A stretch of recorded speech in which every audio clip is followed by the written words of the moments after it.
Shalom Amanginang yang dikasihi Tuhan Yesus Kristus. Berjumpa lagi dengan renungan malam GKPA Penjernihan. Sebelum kita membaca firman Tuhan, terlebih dahulu mari kita berdoa. Damai sejahtera Allah yang melampaui segala akal, itulah yang memelihara hati dan pikiranmu dalam Kristus Yesus Tuhan kita. Amin. Firman Tuhan bagi kita pada malam hari ini Amanginang tertulis dalam kitab Wahyu pasal yang ketiga ayat yang pertama sampai ayat yang ke-6. Saya akan membacakan ayat yang pertama sampai ayat yang ketiga bagi kita. Beginilah bunyi firman Tuhan kepada jemaat di Sardis. Dan tuliskanlah kepada malaikat jemaat di Sardis, inilah firman Dia yang memiliki ketujuh roh Allah dan ketujuh binatang itu. Aku tahu segala pekerjaanmu, engkau dikatakan hidup padahal engkau mati. Bangunlah dan kuatkanlah apa yang masih tinggal yang sudah hampir mati, sebab tidak satu pun dari pekerjaanmu aku dapat sempurna di hadapan Allah. Karena itu ingatlah bagaimana engkau telah menerima dan mendengarnya, turutilah itu dan bertobatlah. Karena jikalau engkau tidak berjaga-jaga, aku akan datang seperti pencuri, dan engkau tidak tahu pada waktu manakah aku tiba-tiba datang kepadamu. Amanginang yang dikasihi oleh Tuhan Yesus Kristus, firman Tuhan pada malam hari ini memberikan suatu peringatan kepada kita sebagai umat Allah yang masih hidup di tengah-tengah dunia. Kesempatan apa yang paling berharga dalam kehidupan ini? Tentu kesempatan yang paling berharga adalah kesempatan untuk berbenah diri. Kenapa? Karena kesempatan berbenah diri akan menjadi penentu kita kelak apakah menuju kerajaan kekal di surga atau tidak. Oleh karena itu melalui firman Tuhan ini Allah akan memperingatkan kita melalui jemaat di Sardis untuk mengingat kembali tujuan kehidupan kita yang sesungguhnya. Amanginang bukan merupakan suatu hal kebetulan. Kenapa Allah mengizinkan terjadi berbagai hal di tengah-tengah dunia ini? Terjadi banjir bandang, gunung meletus, terjadi tsunami, bahkan pada saat ini kita dihebohkan dengan wabah virus corona yang melanda dunia. Bukankah ini waktunya Allah berbicara kepada kita supaya kita umat manusia yang masih hidup di dunia untuk melihat diri kita dan waktunya untuk berbenah diri di hadapan Allah.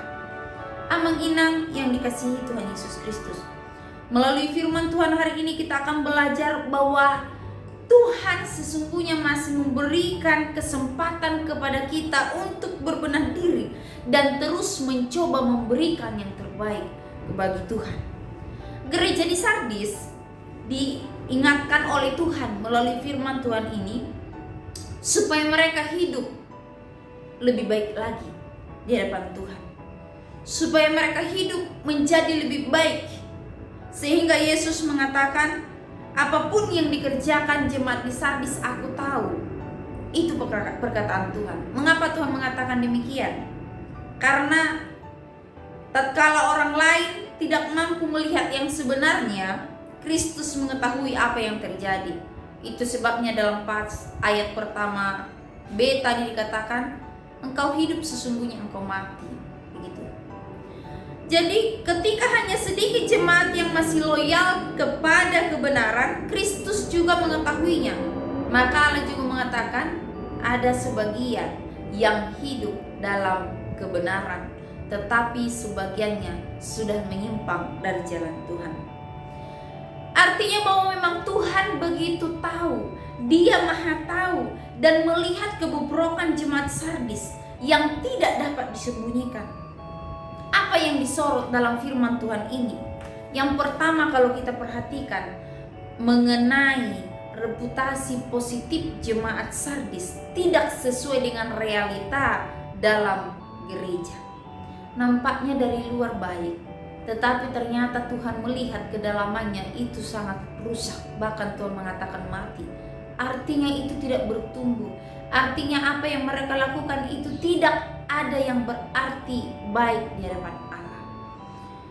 Dan yang kedua, kalau kita perhatikan di sini, semua pekerja mereka dikatakan tidak ada yang sempurna, ayat 2b.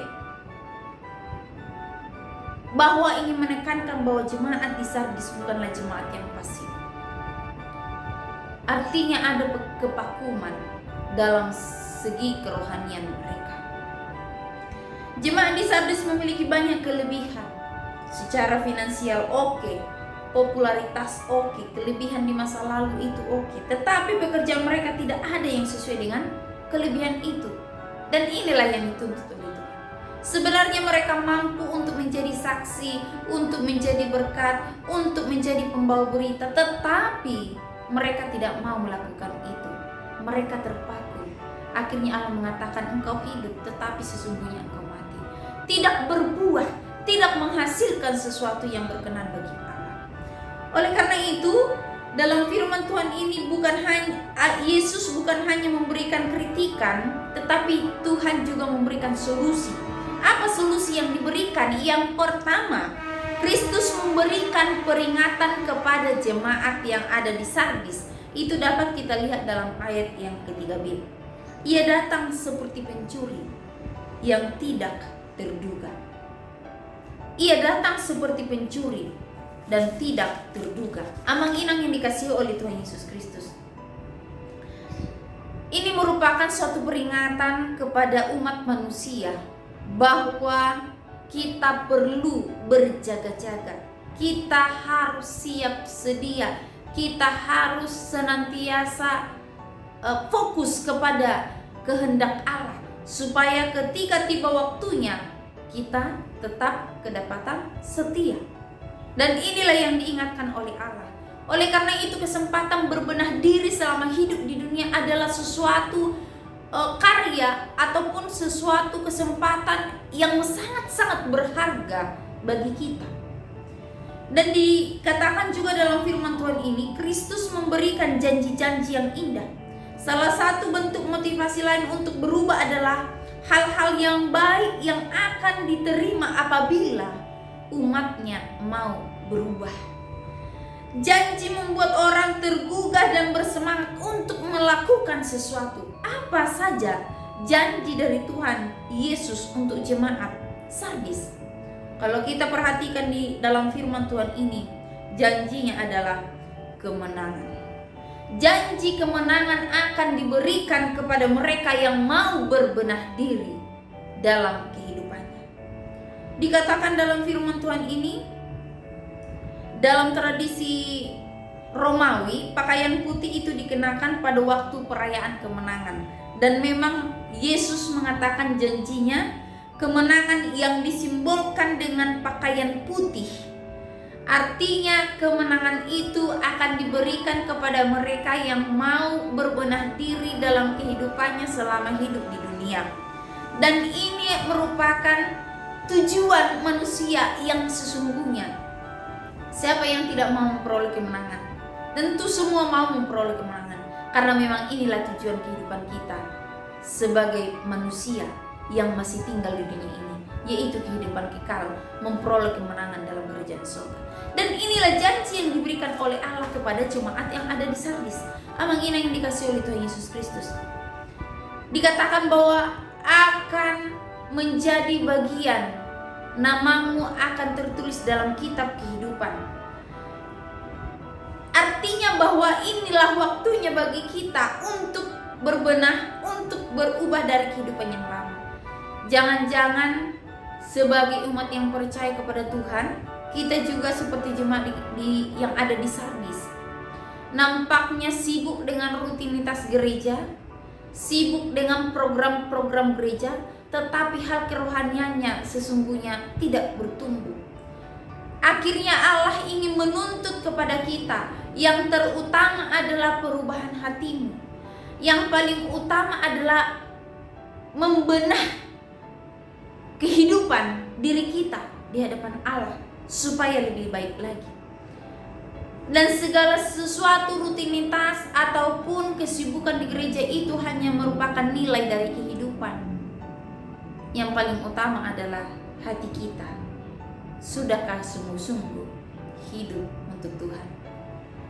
Bagaimana dengan keadaan gereja kita pada saat ini? Apakah di luar kita terlihat sibuk dan baik seperti jemaat yang ada di Sardis, tetapi di dalamnya terdapat kematian yang memprihatinkan? Apakah gereja kita hanya terjebak pada rutinitas ibadah dan beragam program yang seolah-olah menunjukkan keaktifan, tetapi di dalamnya tidak ada sesuatu yang menyenangkan hati Allah? Hati-hati. Oleh karena itu perlu bagi kita tiap-tiap hari selidiki aku Tuhan, apakah aku sungguh berkenan di hadapan-Mu, sehingga pada akhirnya ketika Tuhan Yesus datang, kita tetap kedapatan setia di hadapannya. Maka di ayat yang ke-6 terakhir dikatakan, siapa yang bertelinga hendaklah ia mendengar apa yang dikatakan Roh kepada jemaat-jemaat. Artinya bahwa mari kita hidup sesuai dengan kehendak Tuhan. Berbenah diri hari lepas hari itu penting. Untuk apa? Untuk kita semakin kuat dalam iman, sehingga kehidupan kita sungguh kehidupan yang berkenan di hadapan Tuhan. Bila firman Tuhan ini menjadi berkat bagi kita, Tuhan Yesus memberkati. Mari kita bersatu dalam doa. Tuhan Allah kami yang bertata dalam kerajaan surga, puji dan syukur kami naikkan ke hadapan-Mu. Melalui firman-Mu malam hari ini kami kembali dikuatkan.